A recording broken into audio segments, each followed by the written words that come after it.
We acknowledge the Gadigal people of the Eora Nation, the traditional custodians of this land. As one of the oldest living cultures on Earth, we celebrate their age-old connections to country, along with the knowledge, determination, patience and generosity of all First Nations people, past and present. This is Aboriginal land. Just a little trigger warning on this episode. It does contain some discussion of coercive control and financial abuse. If that's not what you need to hear right now, feel free to step away and listen to one of our other episodes instead. Hi, I'm Lucille McCart. And I'm Chantelle Otten. We're from Bumble, and this is Give Me a Buzz. From first dates to heartbreak, we can all relate to the ups and downs of modern dating and relationships. And we're here to give you the inspiration, education, and motivation to navigate any dating fairy tale or dilemma that comes your way.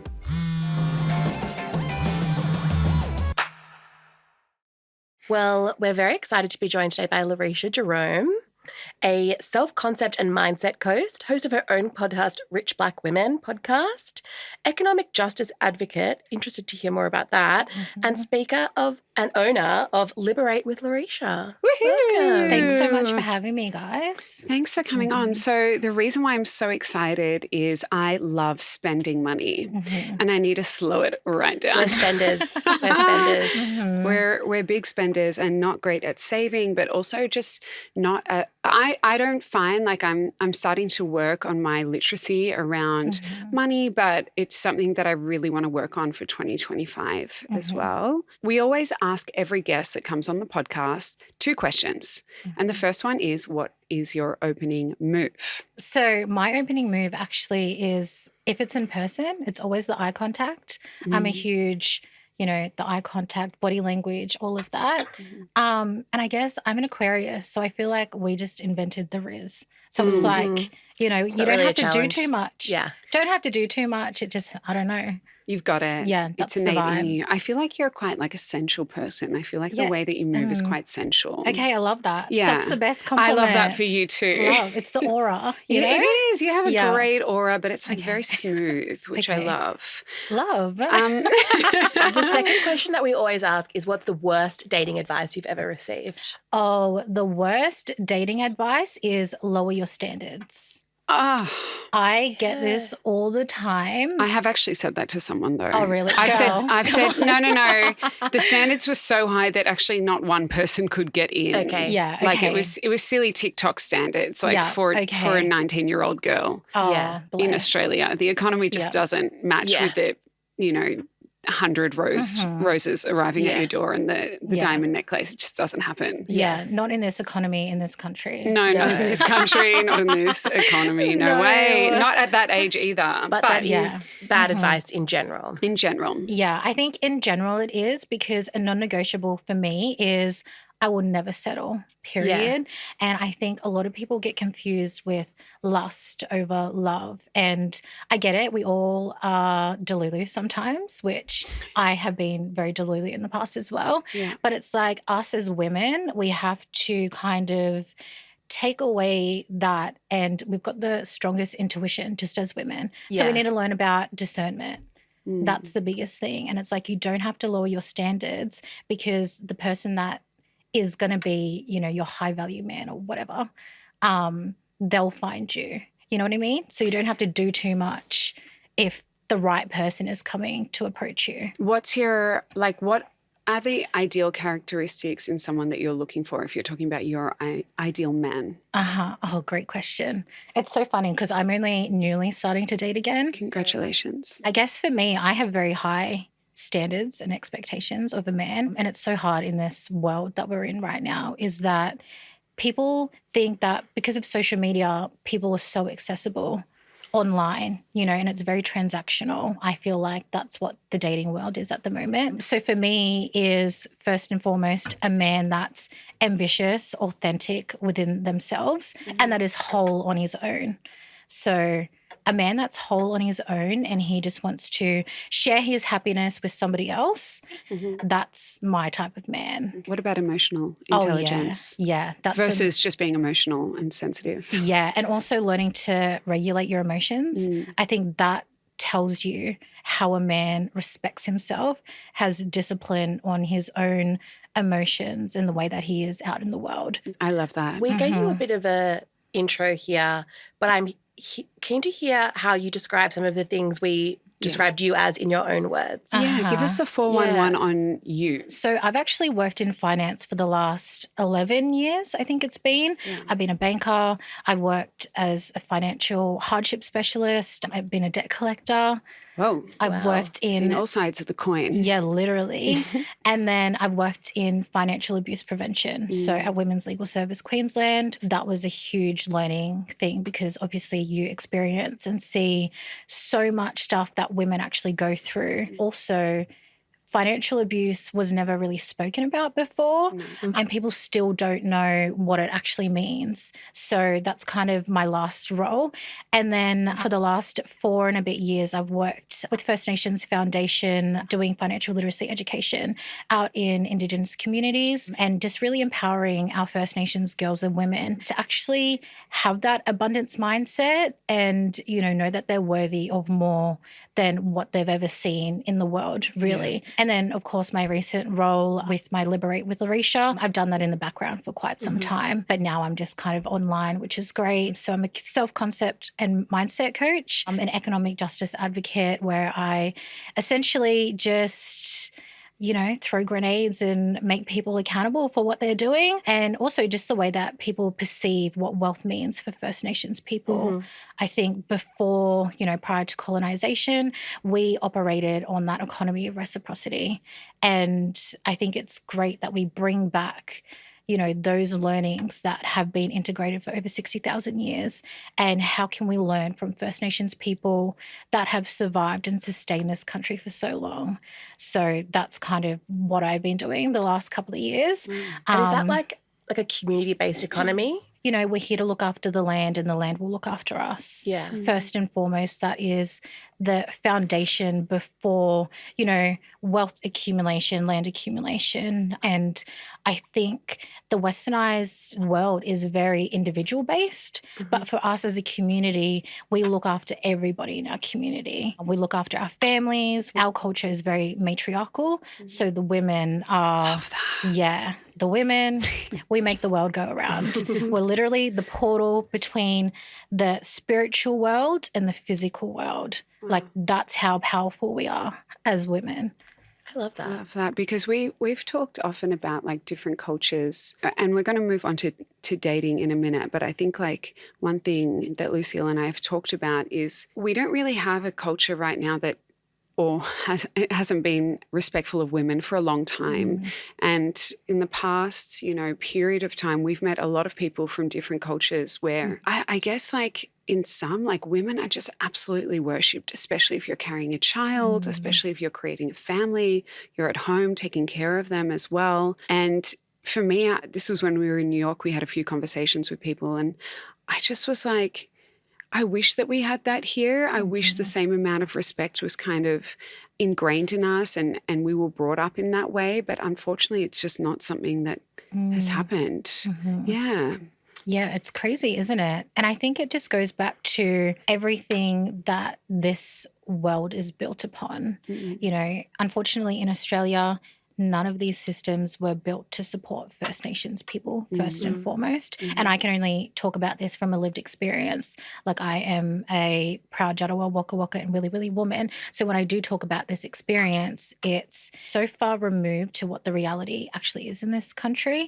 And I think a lot of us have issues dating. Everything has changed so much. You see the online bro podcasts and they're talking about relationships. Terrible. But they just have no idea. Yeah. Honestly, cancel them. Anyway, let's talk about being single. Yeah. Girls on podcast only. Yeah, literally.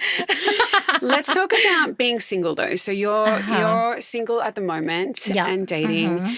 I want to talk about the singles tax and maybe we can explain what that actually means. Yeah. So the singles tax is basically the burden, as they say, that you experience being a single person and having to forfeit the bill or your expenses for yourself. But I think we talk about that in a lack and scarcity mindset. And I think it is so important that for me personally, like I left my previous relationship just before COVID. And I was in COVID with a mortgage by myself, like working my job, whatever. And I had to do the shadow work by myself alone during COVID. And it was just the craziest time ever, because I think it's so important that us as women, we get our power back as women.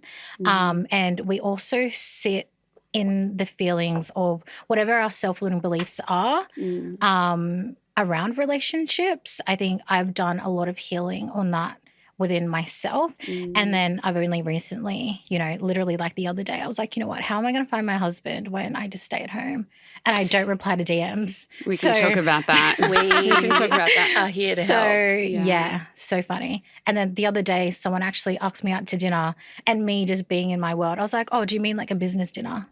No. They're like, no, hon, I want to date you. So when we talk about the singles tax, this is like, if you're sharing an Airbnb with couples and you're paying the same amount but you're sleeping on the fold-out couch, or, what are some other examples, and what are your sort of opinions on this? Yeah, I think because I've been the person sleeping on the fold-out couch many times. But you've paid the same.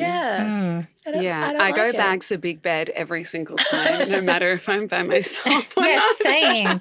I'm the exact I'm like, is there a bath in this bathroom? Cool, it's mine. Shotgun, the biggest room. But then I'm like, Lucille, you're in with me. But if you're by yourself, it's kind of, you do end up getting the look, like why. I think you have to kind of actually go, where's the respect here? Yeah. And also I think it's very glamorized, is that you're going out. For me, I love spending time by myself. I'm very comfortable in my solitude. Like I'll go out to eat, I'll go on holidays by myself, and you always get those looks like, oh my gosh, what is she doing? So when it comes to like professional advice for people that might be feeling, how do I broach a conversation with my friends? How do I bring this up as part of like a budget conversation? Yeah, just being open and honest and transparent about your own situation. I think some people are very much people pleasers and just love to make other people feel comfortable. But I think if you're, abandoning your own values and what you expect, then that should be a bit of a prompt to be like, you know what, I need to be open and honest how I'm feeling. Yeah, you don't win any awards for sacrificing your own needs there, literally, right? And your own comfort. How do you encourage people in general to have more transparent conversations about money? Because I think that is like such a big one, right? Absolutely. And well, first and foremost, you have to think about the self-limiting beliefs that we have about money. Us as women, we're only starting to have these conversations. So I guess for me right now, to have those authentic, open conversations is really important. And we actually have to give the women their power back. Self-worth is the biggest thing for us women, is that we need to believe that we're abundant, that we're capable, that we're educated, and that we, deserve an abundant, a prosperous life. I think that's what we need to remember at the core of everything that I do teach. And so there's no point in being embarrassed to say, I'm on a budget right now. Yeah. I can't afford that right now because I'm saving or I'm investing in other things or I need to be mindful of my spending. You mentioned before being single during COVID, having a mortgage that you're paying 100% of. Do you think that was like an important moment for you to like realize you can stand on your own 2 feet, that you can do that? How did that sort of experience affect you? Yeah, girl, oh my gosh. Also just like leaving a relationship, something that you're so comfortable in, and then leaving that whole situation and you're like, damn, like I've got to do it all on my own now. Like having a mortgage. It's very scary. Yeah, it's scary. Like having a mortgage on your own and then, having to budget. I don't have any kids, but I have animals, and like they can have the most expensive thing. That's one thing that I will not, that's a non-negotiable. I just guess for me, it was so important to be in my solitude and be in my healing and just gaining control of my own power as a woman. that was the most liberating feeling that I experienced by myself. And how did you do that? Yeah, a couple of mentee bees, but we got through it. Because we all talk about the healing that we're doing and therapy. You know, I talk to my therapist once or twice a week, and I can afford to do that. There's a lot of people that can't afford to do that. And I think it's really important for me as a therapist to be able to give as much practical advice. For me, it was all about, actually finding out what my triggers were and working through them. That's a huge thing. I did a lot of journaling and also grounding, and then going back to my cultural values and cultural practices as well, and put myself accountable in everything that I did. And I think that was the toughest part, was like, okay, I may have some issues here. How can I work from that? And that's all from a self-limiting relief from, it could be from anything in the past. You know what I mean? So it's like you actually have to identify what they are, why you're getting triggered, and then figure out how you're going to work through that. Yeah. Accountability is something that we talk about a lot because whether it's a interpersonal relationship that's ended, or whether it's a financial situation that you've got yourself in, it is always helpful to be like, what role did I play in this? Because you can't change others. At the end of the day, we all want to. We're all like, blah, blah, blah. Lucille did this to me. But at the end of the day, I have to go, what did I do in this scenario? Well, we could have had a huge argument this morning over who was meant to order the Uber and who didn't. Neither of us did. But that's a silly example. But I think like when you are thinking about any problem that you have, acknowledging what role I played in it. Sometimes it will be small. A lot of the times, if someone's cheated on you, my first piece of advice wouldn't be think about the role you played. Yeah. But it is helpful, like down the line, to be like, what role did I play in getting to the point where that happened, so that I know what I'm going to do differently next time. And I think finances is a big part of it. It's like if you find yourself in a lot of debt, or if you find yourself without a lot of savings, or with a bill you can't pay, or whatever it might be, is that the kind of thinking you had to do of like what negative mindset or what bad lessons had I learned that got me into this situation, and how am I going to get out of it? Yeah. So I guess for me, it was a lot of ego work, and pride. Love that. And that was a huge thing that I had to come to realization, is that, okay, I'm operating from an ego, from pride. And I chose to step away from that relationship because I had to choose myself at that point. And that is powerful within itself, because you see so many people stay in relationships where they're not actually happy. They're not choosing themselves. They just want to be in a relationship that they're familiar with. But for me, like, it was a huge slap in the face, like my ego. A lot of shadow work was done, for sure. I mean, I hear about it. Do you hear about, I think money is one of the reasons people stay in a relationship that isn't working. Lifestyle, money. So what is in your multitude of roles where you are speaking to women about money, like what's the most common thing that you're helping them with? So one of the biggest things that I always teach is, one, you've got to have your own money. You've got to have a savings that'll get you through 3 to 6 months. The second one is, having a community around you, like your family or your closest friends, your circle, that's there to support you and know what you're going through as well. I think a lot of people have that shame when they do experience, financial abuse, or they're leaving a situation or whatever. And I think that's one of the biggest things, is that you need to cultivate this safe environment for your friends to be able to talk about their relationship and what they're experiencing. That very much aligns with the type of advice that we give as well. Is like if you open up to your friends or your community, like you will find people with similar experiences that will be able to like share with you. I'm wondering, this wasn't in our prepared questions. Oh, good. But if you think you are experiencing, or you have someone in your life that might be experiencing financial abuse, what are the sort of telltale signs and what advice do you give? So things to look out for? Yeah. So things to look out for is, one, lazy man syndrome is a huge thing at the moment. What's that? If he's just staying home while you're working, you're cooking, you're providing everything that you need to for your family, and they're just doing whatever they want to do. Yeah. And it's not that reciprocal, relationship where, you can't pour into other people's cups if you're just empty, and you can't just give and give and give and not get anything in return. So that's a huge one. We also hear the joke all the time in conversations. Someone will be like, oh, my husband would hate that I bought this. I went out and bought this. And it's like, actually, I think that's an issue if your man has an issue with what you're buying with your own money. Yeah. I get if you obviously don't have the conversation, if you're spending your money together, then that's totally fine.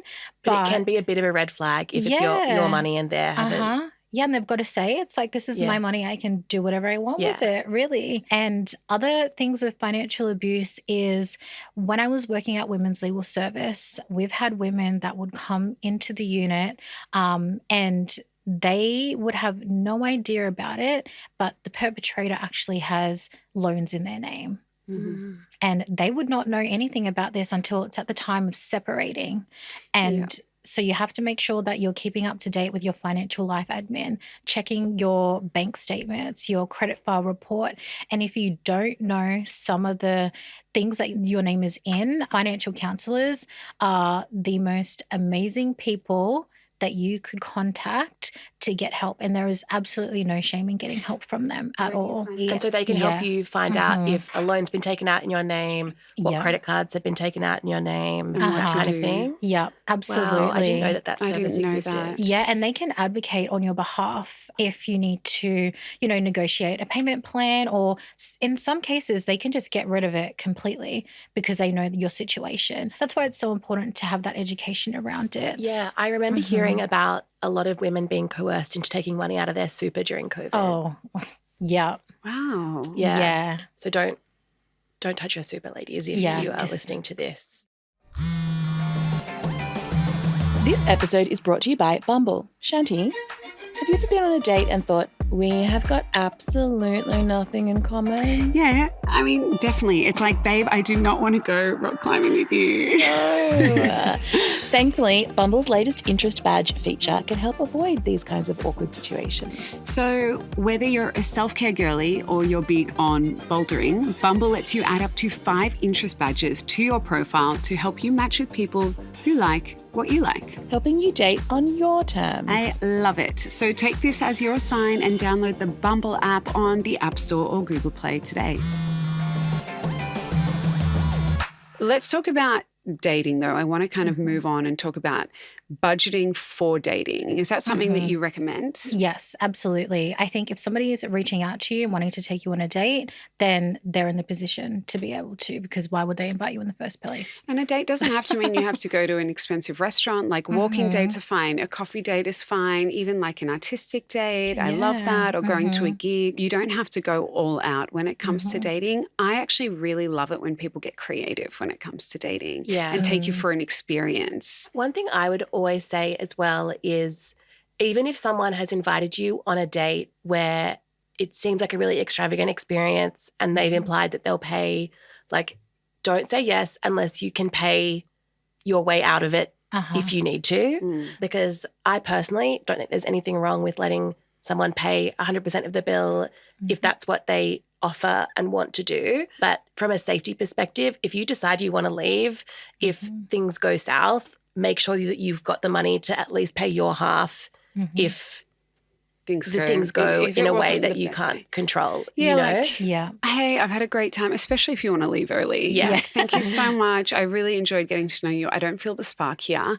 Here's $20 for my drink. I wish you the best of luck on your dating journey, because whoever picks up the bill on the first date, that's up to the experience, right? And that's up to the couple, because I'm a Dutch girl in Holland. You go 50-50. Yeah. That's just how it goes.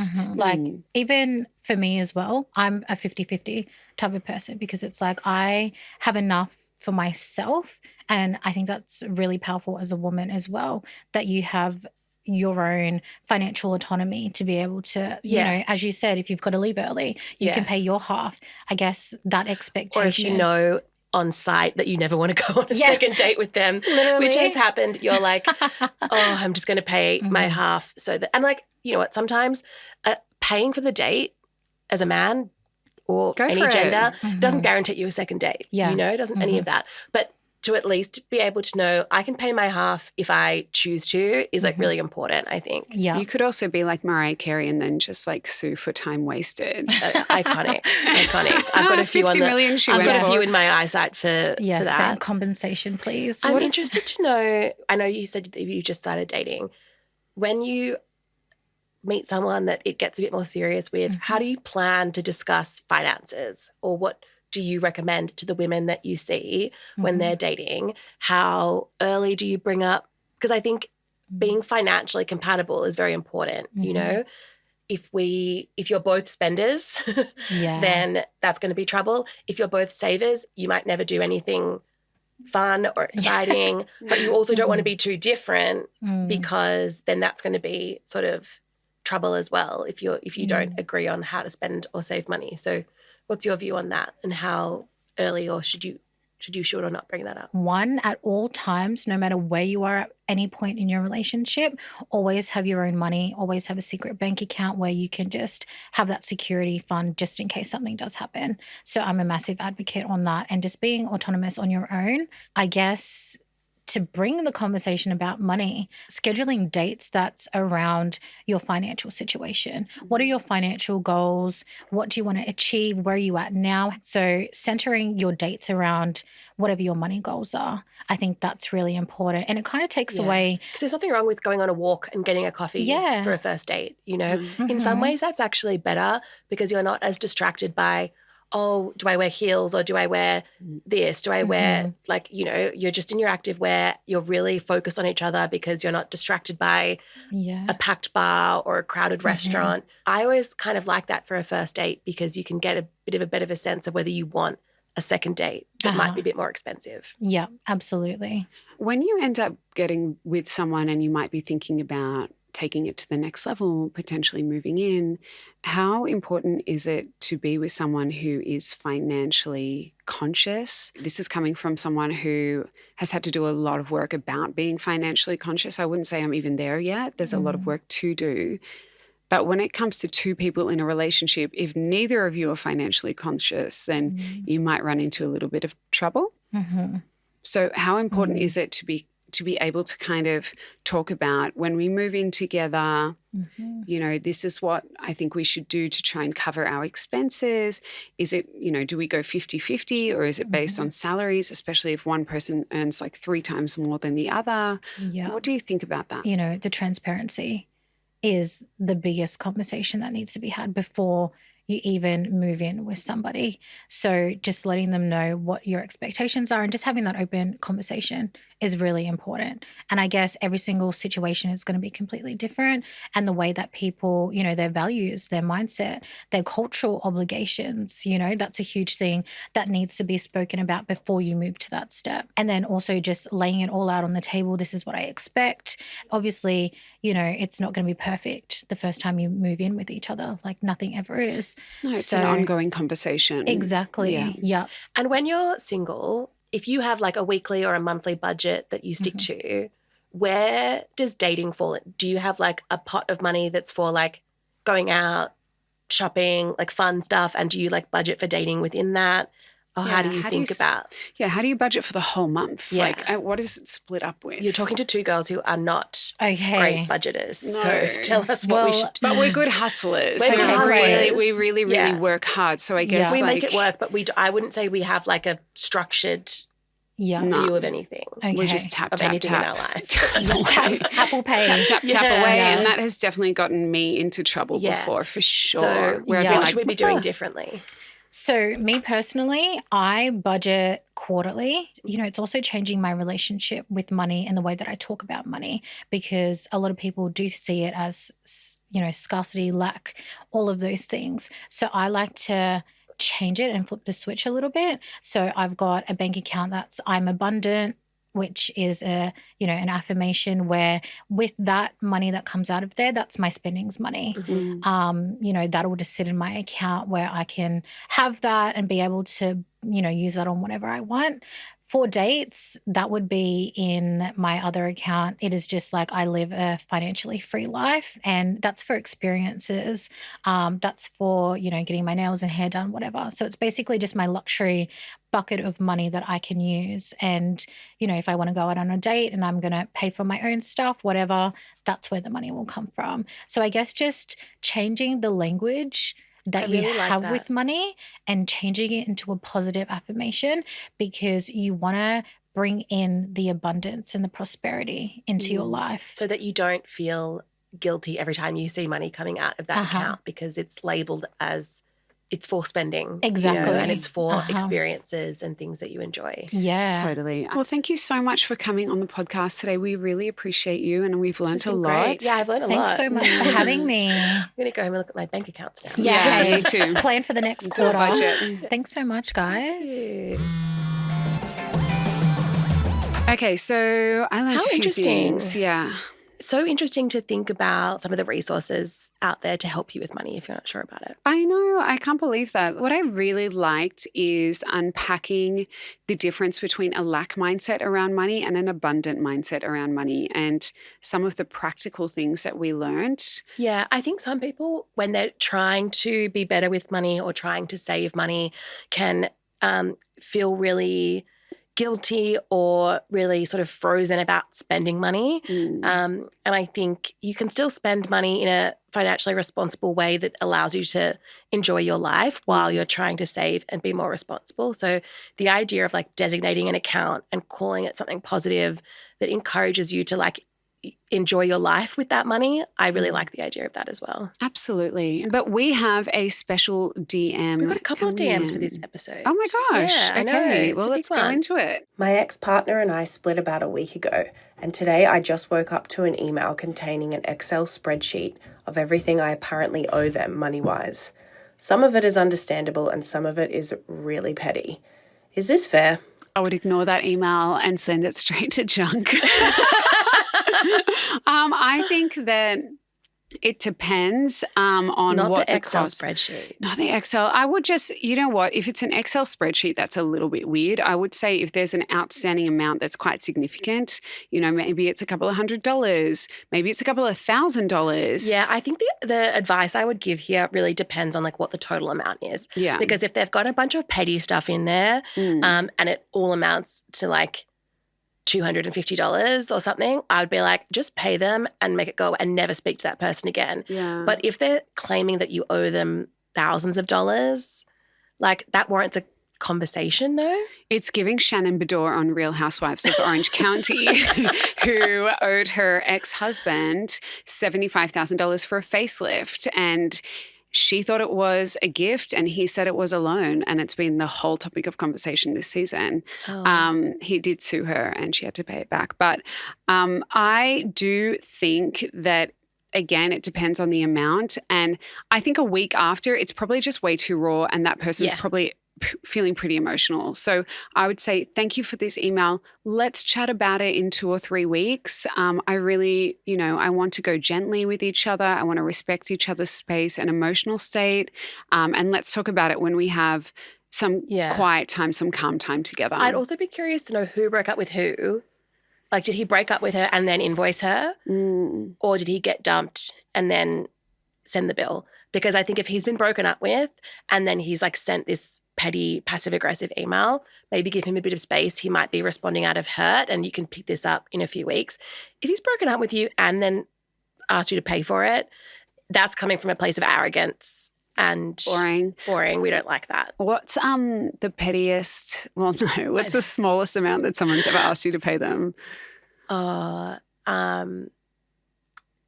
I've had people like tell me what I owe them for a like split dinner or a split grocery bill down to like the cent, like that you owe me $14.25. Yeah. Or $14.75. And I'm like, well, I'm obviously just going to pay you $15, but just where it's like. I've been asked to transfer $4.50 for a coffee. Yeah. When I always shout the coffees. I never saw that friend again.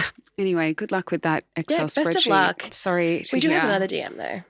Let's see what that one says. Is there really such a thing as moving too fast? I met my now partner just under a month ago and we've just booked to go on a big European holiday together next year. My friends think I'm crazy and moving a bit fast.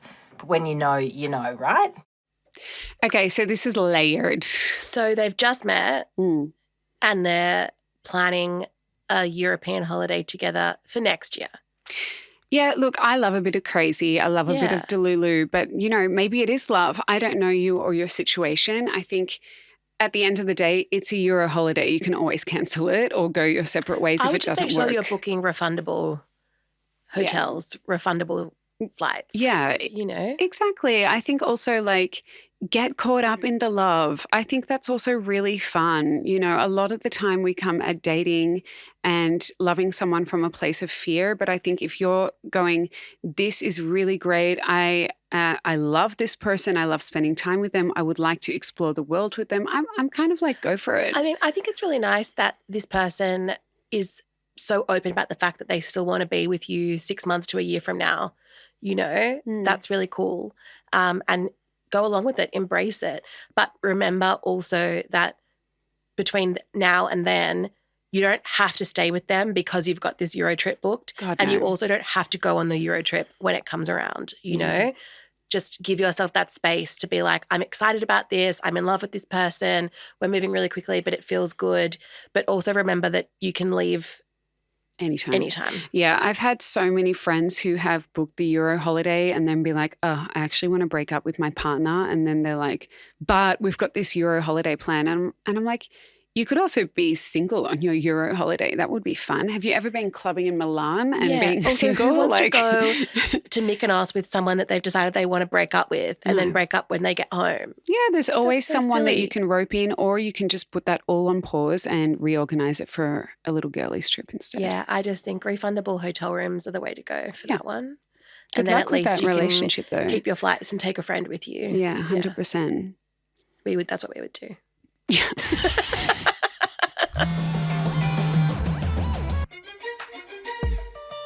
Okay, thank you so much for listening in today. If you want to send us a message, you can at Bumble_Australia. Don't forget to check out at Liberate with Larisha if you enjoyed our chat with Larisha Jerome today, and she's got a bunch of other projects that you can find her at as well. Absolutely. So tap the bell, leave a very positive review, share this podcast with a friend, and we will see you next week. Bye. Bye-bye.